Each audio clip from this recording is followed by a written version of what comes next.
নবনীরা, কারণ আমার ঘরে তো ক্ষীরসর নবনীর অভাব নেই। মেলা আসবে, আমিও যে বাড়িতে আছি ঘরের বাড়িতে মেলা দূর আছে, তাই না? গাভী তো প্রচুর গাভী, গাভী থেকে প্রণাম করে এলাম। এইসব গাভী তো আছে সে গাভী না। দেখুন ওই যে বলে না যে মা বলছে কি আমার নবলক্ষ্মীর ধেনু আছে, যার ঘরে নবলক্ষ্মী ধেনু আছে তার ঘরে কি ক্ষীর ছানা মাখনের সুবিধা আছে? তার বাড়ি ক্ষীর সব ছানা মাখনের না থেকে থাকতে পারে? নবলক্ষ্মী ধেনু বলতে কি বাবা? আমার খুব কষ্ট লাগে কি জানেন, আমরা বেশিরভাগ মানুষ বলি নন্দরাজা নবলক্ষ্মী ধেনু ছিল। কথাটা শুনলে কেন কষ্ট পাই জানেন? নন্দরাজার যে ধেনু ছিল বাবা 9 লক্ষ নয়, সংখ্যায় কোনো ধেনু ছিল না। সংখ্যা যদি হয় তাহলে 9 লক্ষ ধেনু কত হবে বুঝতে পারছেন? কিন্তু নন্দরাজার ধেনু ছিল, নন্দরাজার যে গাভী ছিল, এই গাভীগুলো ছিল কি নবভাবের গাভী ছিল। এই গাভীগুলো নবলক্ষ্মীর ধেনু ছিল, অর্থাৎ তাদের ভাব যেমন নব ছিল, নবভাবের লক্ষ্য ছিল তাদের। তারপরে কেউ বলবেন না যে নবলক্ষ্মী ধেনু ছিল নন্দরাজা। আমরা অনেক কীর্তনী, অনেক ভক্তরা কিন্তু না, সংখ্যায় ছিল না, ছিল কি নবভাবের নবলক্ষ্মীর ধেনু। তার মা বলছে যার ঘরে নবলক্ষ ধেনু আছে তার ঘরে ক্ষীর সাথে অসুবিধা আছে?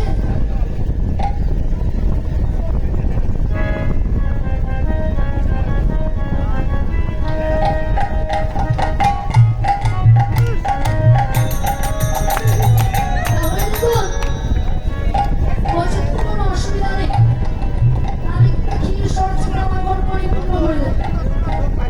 গোপাল এবার কি করছে, মা নাচতে বলেছে, বলে তুই যদি ভালো করে নাচতে পারিস আমি তোকে নবনী দেবো।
করছি। মা বলছে দেখ বাবা, তোকে বলেছি আমি নবনী দেবো দেবো। মা এবার কি করেছে বাবা, মা কি করেছে, নবনী ঢালছে, নবনী মা ঢালছে। যখন নবনী ঢালছে গোপাল কি করেছে বলতো, নবনী দিচ্ছে আর মাকে বলছে, কি বলছে, মা যত দিচ্ছে গোপাল তত খাচ্ছে। আর কি বলছে, যত দেয় তত খায় রাম, যত দেয় তত খায় রাম রাম রাম। যত দেয় তত দেয় রাম রাম রাম। খাইতে খাইতে ভালো খাইতে খাইতে ভান করিল উজাড়। খাইতে খাইতে ভালো করিল উজাড়। খাইতে খাইতে ভান করিল উজাড়। আরো রাম আরো আরো দাও আরো দাও। আরো দাও আরো দাও। আরো দাও আরো দাও। ভোলা যারা বড় জানা আরো দাও আরো দাও। যারা বড় আরো দাও আরো দাও।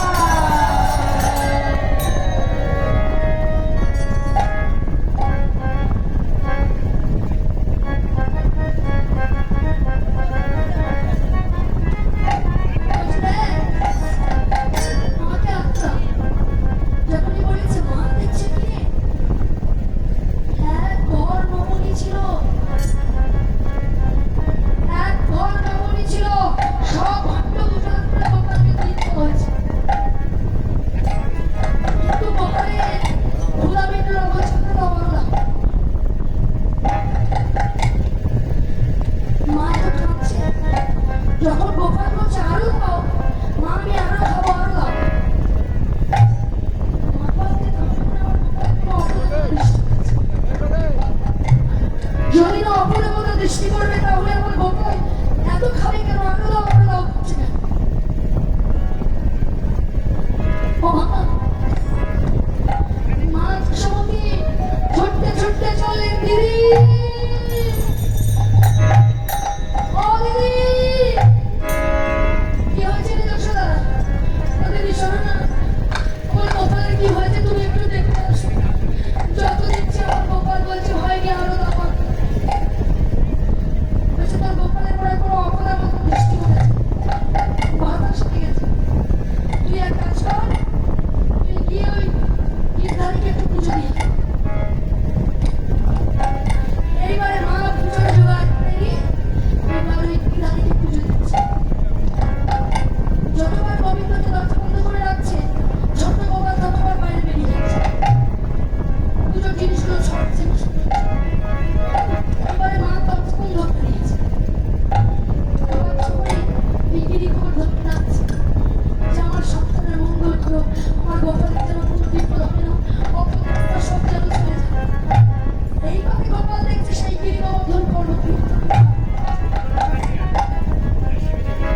যখন পা তুলে দিয়েছে, মা বলছে জি জি গোপালে এ পা কোথায় রাখবো, বাবা অমন করিস না, অমঙ্গল হবে।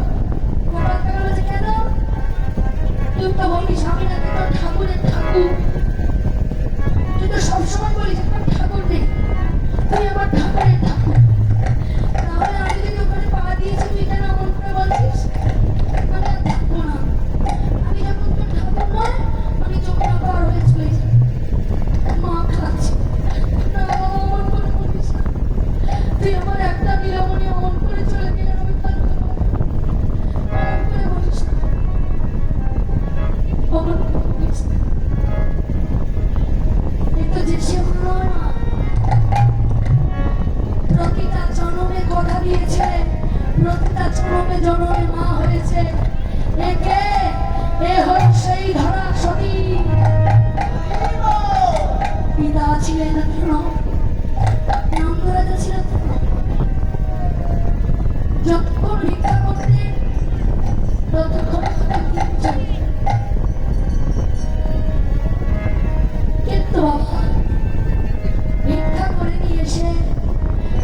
অতিথি গৃহে আসতো, অতিথিটা তুই মুখ করতো না। একদিন নারদমণি বললেন, দয়াময়, এই পৃথিবীতে একটা ভক্ত আছে যে তোমাকে সেবা না দিয়ে সেবা করে না, তোমাকে সেবা দিয়ে তবে সে সেবা করে। কোন ভক্ত? ওই ভক্ত হবে যার নাম দ্রোণ আর ধরা সতী। ভগবান দেখলেন তাহলে তোমাকে পরীক্ষা করে নিতে হয়। ভক্তকে যাচাই করতে গেলে পরীক্ষা না করলে হবে না। সাতটা যেমন দেখবেন সোনাকে যাচাই করার জন্য পুষ্টি পাথরে ফেলে পরীক্ষা করে দেয়। তদ্রূপ ভগবান ভক্তকে কষ্টি পাথরের মতো যাচাই করে।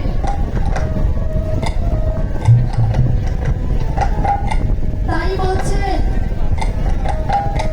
যদি সত্যিকারের সে ভক্ত হয় তাহলে আমি তার মনোবাসনা পূর্ণ করব। তাই আজকের মহর্ষি নারদ, মা, আমার মহর্ষি নারদ আর কে চলেছে? ভগবান নারায়ণ দুটি পঞ্চম বর্ষীয় বালকের রূপ ধারণ করতে চলেছে।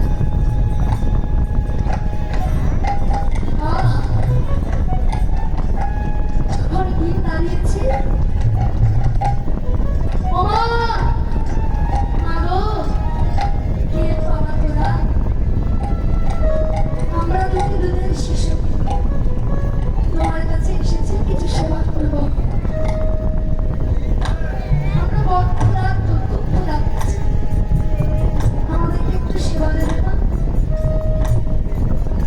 মা বলতে, হ্যাঁ বাবা, আয় আয় বস, এখানে এসে বস। তোদের পিতা ভিক্ষা থেকে ফিরে এলে আমি তোদের সেবার ব্যবস্থা করবো। দুটি দুষ্টুমি বলছে, না না না না না, আমরা বড় ক্ষুধার্ত, খুব ক্ষুধা পেয়েছি। যদি সেবা দিতে হবে এখন দাও, নইলে আমরা গিয়ে হচ্ছে অন্য মায়ের কাছে চলে যাবো।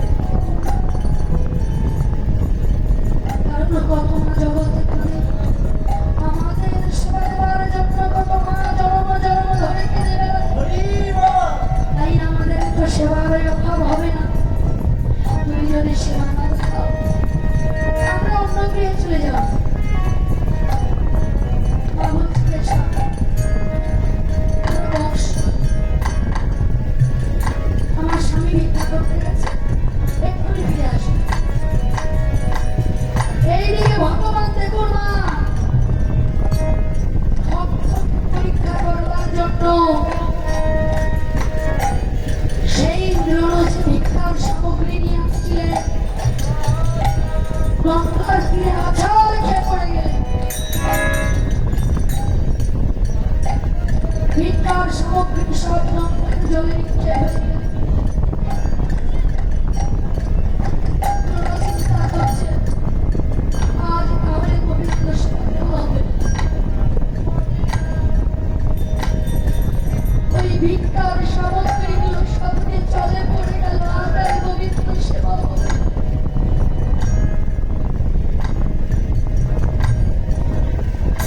ধীরে ধীরে গৃহে এসে যখন দাঁড়িয়েছে,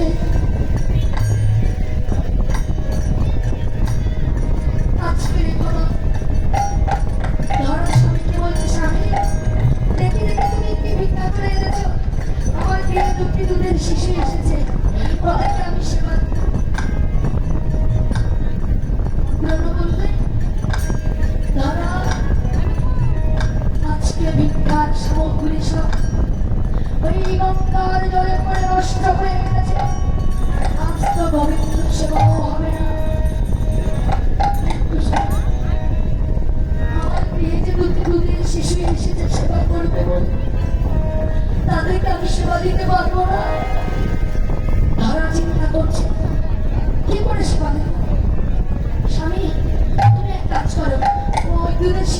তুমি দেখাশোনা করো, আমি কিছু পাড়া প্রতিবেশী বাড়ি থেকে একটু ভিক্ষা করে নিয়ে আসি।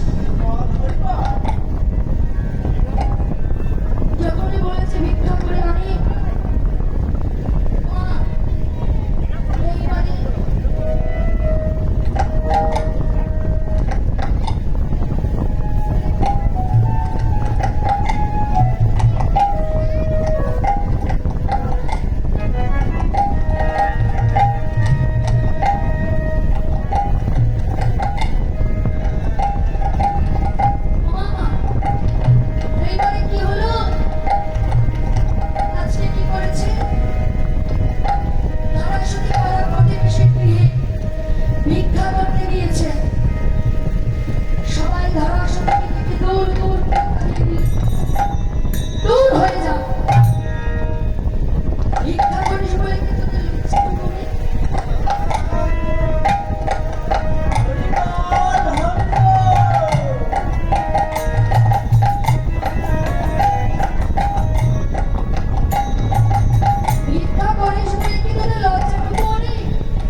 ভিক্ষা চাই না।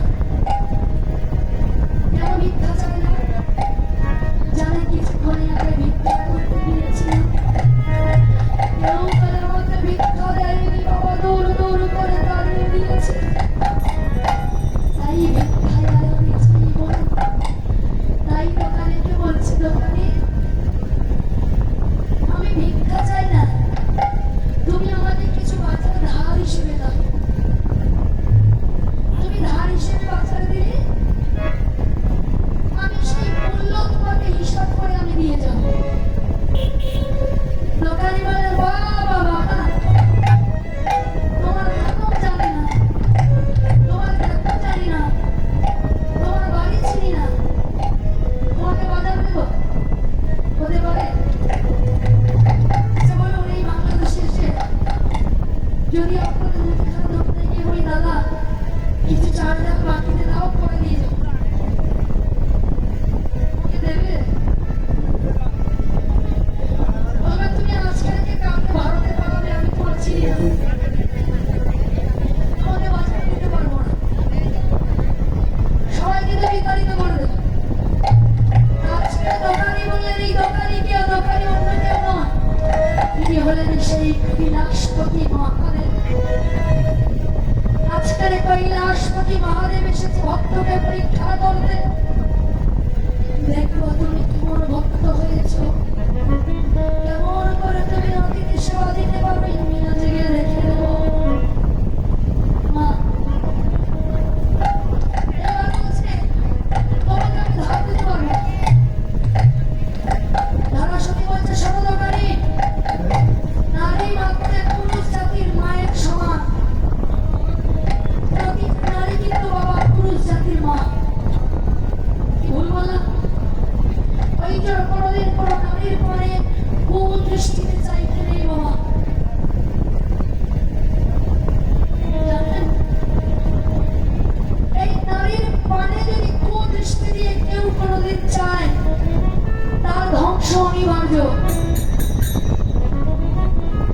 যদি বলেন তাহলে স্ত্রীর দিকে তাকাচ্ছে, সে তোমার সহধর্মী, কারণ তোমার অর্ধেক আর স্ত্রীর অর্ধেকে মিলে তোমার হয়েছে সহধর্মিনী। দুজনের দুনিয়া তাই এক হয়ে গিয়েছে। তবে আপনার বিবাহ হয়েছে যোগ্য সূত্র দিয়ে, ব্রাহ্মণকে সাক্ষী করে, ভগবানকে সাক্ষী করে, চন্দ্র সূর্য সাক্ষী করে বিবাহ হয়েছে, সে তোমার সহধর্মী না। কিন্তু তা বলে তোমার প্রতিটা নারী তোমার সহধর্মী না। তাই কোন নারীর দিকে কোন চোখে যদি কেউ দৃষ্টি ফেলে, তা দেখে ভালো হয় না, শাস্ত্র বলছে। দেখুন,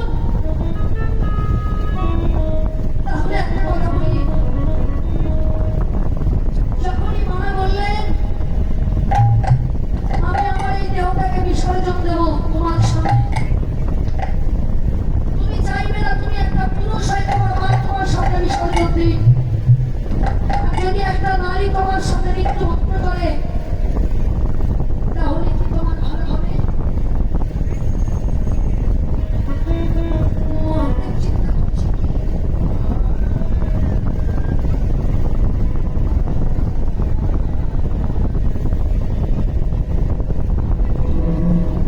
হৃদয় মোর হরি মোর, হরি মোর, হরি মোর।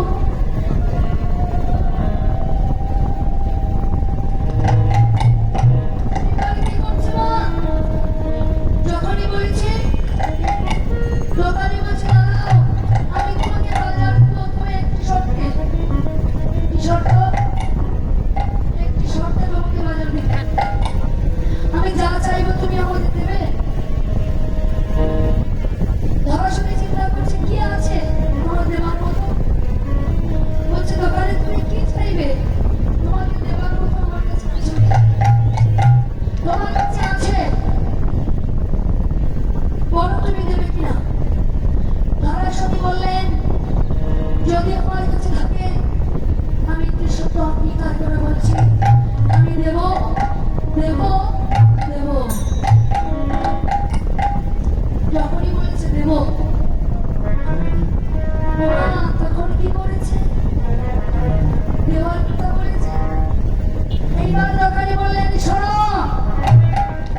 রাধা কৃষ্ণ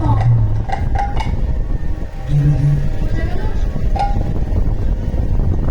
এইবারে কি করলেন মা? তারা সখী বললেন দোকান এই দেহটা তো আমার দেহ নয়। নারী জাতির বিপদ আগে হয়ে থাকে মা বাবার সামনে, মা বাবার কাছে পরাধীন হয়ে থাকে। কিন্তু যখন বিয়ে হয়ে যায় একটা নারী জাতি তো এক পুরুষের কাছে বিক্রয় হয়ে যায়। এই দেহটা যে আমার দেহ নয়, আমার এই দেহটা যে অনেকদিন আগে আমি বিক্রয় করে দিয়েছি আমার স্বামীর কাছে। আমার মা বাবার ঘরে যে আমি বন্ধ হয়ে বসে, আমার শরীর আদেশ না পেলে আমি দিতে পারবো মনে করি। তবে দোকানি তুমি যখন এত দয়া করেছো, তুমি আমার মা বাবার ঘরে চেয়েছো বলে আমার দুঃখ নেই দোকানি। কিন্তু দোকানি যদি আমার স্বামী না দেয়, তুমি একটু বসো, আমি যাবো আর আসবো। ছুটতে ছুটতে চললে স্বামী স্বামী ধরা তুমি এনেছো বাধা? না স্বামী, আমি এখন আনতে পারিনি। দেখো দেখো ধরা, তুমি দূরের শিশু কেমন আত্মনাদ করছে। ধরা বলছে স্বামী, তুমি যদি অনুমতি দাও তাহলে আমি অতিথি সেবা দিতে পারবো। তুমি যদি অনুমতি না দাও আমি তো পারবো না। রমা বললেন, কি হয়েছে? এক দোকানি আমাকে বাজার দেবে ধার হিসাবে। যদি আমার এই রক্ত মানুষের মা পায়ে ধর কেটে বলতে তাহলে আমাকে বাজার দেবে। রমা বলছে, দাদা যে মৃতদেহ পুড়ে ছাই হয়ে যায়, ধোঁয়ার বেশে আকাশে উঠে যায়, সেই মৃতদেহ তো কোনো কাজে লাগে না।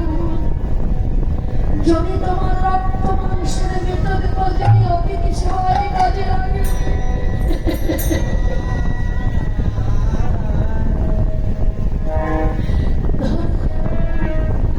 যদি তোমার রক্ত মাংস দেহ যদি কাজে লাগে,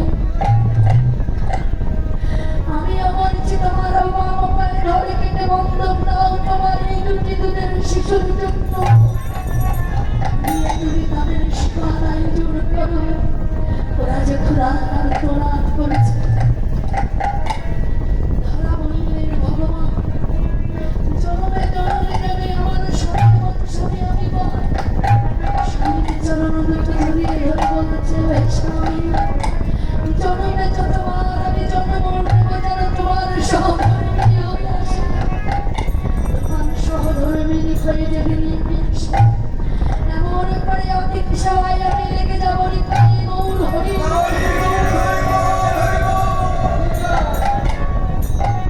জনমে জনমে যেন তোমার মতো স্বামী আমার হবে। ধরা বলছে, আমার জন্য তুমি কেঁদো না। তুমি কৃষ্ণ বলে কাঁদো, কৃষ্ণ যদি তোমার কৃপা করে। নাকি বলি? ধরা বলছে, বলি কৃষ্ণ বলে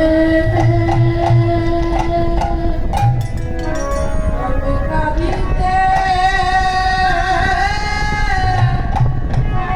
আমি কাঁদিতে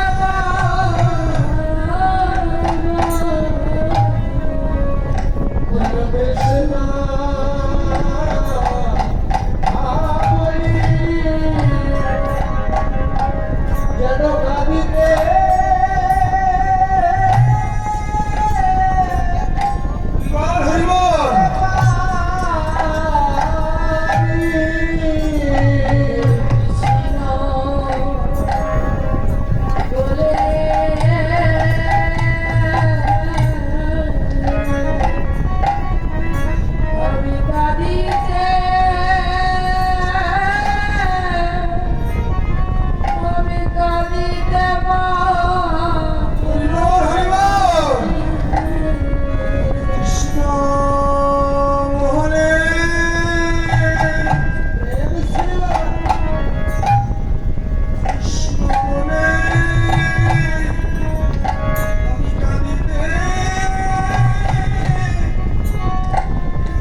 দিলেন মা তার আমার পায়ে ধরে হরি হরি হরি কানিকে বন্ধ দিয়ে যখনই বাবা মা আমার পায়ে ধরে কাটলেন তারপরে বাবা এক ফোঁটা রক্ত ভূমিকা পতিত হলো সেই রক্ত হইতে একটি গাছ উৎপন্ন হলো সেই গাছটার নাম কি জানা আছে এই গাছটার নাম কি সে গোটা খায় গোটা বের করে হাতি শ্রীধর হাতি দেখবেন গোটা বেল দেবেন গোটা খাবে গোটাই বেল খাবে ও হরি বল এই শ্রীফল তখন তো মহাদেব বললেন এই সতীনারায়ণের রক্ত হইতে বেল গাছের জন্ম তাই বাবা কি বললেন বেল গাছ বেল বেল বেল মহাদেব বেল খায় না বেল ভালোবাসে না মহাদেব কেন বেল গাছ দুটো নেই বললেন হে ভক্ত এই সতীনারায়ণের রক্ত দেখে বেল গাছ উৎপত্তি হয়েছে সৃষ্টি হয়েছে তাই যে ভক্ত আমাকে সেবা করবে এক ফোঁটা একটা বেল পত্র দিলে আমি সন্তুষ্ট হয়ে যাব তার পূজাই পাইব হরি হরি যে একটা বেল পত্র দিয়ে আমাকে ডাকবে তার পূজায় আমি সন্তুষ্ট হয়ে যাব শাস্ত্রে এক জায়গায় বলছে এই বেল মা মহামায়ের অংশ মা মহামায়ের অংশ কারণ দর্শক তো দেশে না মা মহামারী সৃষ্টি হয়েছে তাই কি বললেন এইবারে বাজার নিয়ে এসে রক্তহর করেছে অতিথি ডাকছে অতিথিকে আয় বাবা আয় তোদের সেবা গাইতে উপরেছি বংশ পঞ্চম পরিষেবা বলেছে বাবা আমরা তো সেবা করবার আগে একটু দুগ্ধ সেবা তারপরে সেবা করি ভগবানের পরীক্ষা দেখো বলছে আমরা তো পঞ্চবর্ষীয় বালক সেবা করবার আগে দুগ্ধ সেবা করি তারপর সেবা করি মা বলছে তাহলে বেশ বাবা তোরা একটু বস আমি একটু পাড়ার প্রতিবেশীর কাছ থেকে একটু দুগ্ধ ভিক্ষা করে দুটি দুধের শিশু বলে উঠলেন আমাগো আমরা তো সেবা করবার আগে গাভী দুগ্ধ খাই না আমরা তো দুগ্ধজাত সন্তান তাই আমরা যার গৃহে যাই সেই গৃহে মায়ের স্তনদুগ্ধ সেবা করি মা বললেন ওরা তোর মানুষ কি ভগবান জানি না আমার পায়ে ধরে বেড়ে বন্ধকে দিয়ে তোদের সেবা দিতে পেরেছি দুটি দুধের শিশু বলছে বাবা বাবা এমন ভক্ত তো জানি না ভক্ত তো নেই যে অতিথিকে সেবা দেওয়ার জন্য অতিথিকে সেবা দেবে বলে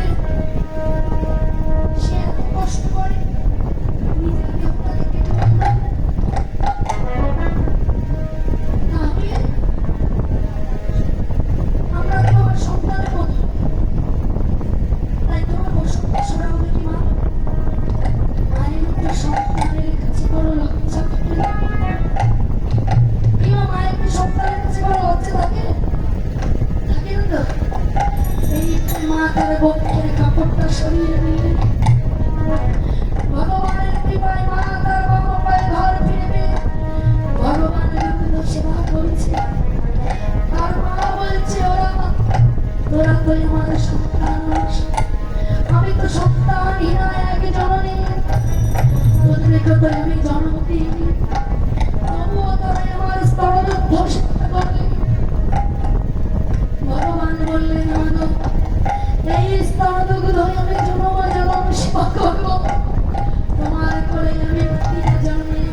যদি তুই না যাস তোর যেতে হবে না, যদি তুই না যাস তোর গাভীগুলোকে আমরা নিয়ে যেতে পারবো না, কারণ তোর গাভীগুলো বড় দুষ্টু,